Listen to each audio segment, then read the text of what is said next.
म त घाल्नु नै पहिलोपल्ट म यस्तै यो चढ्नेको सोचिन छैन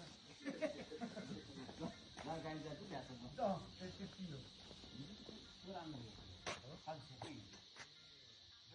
हो टल्केर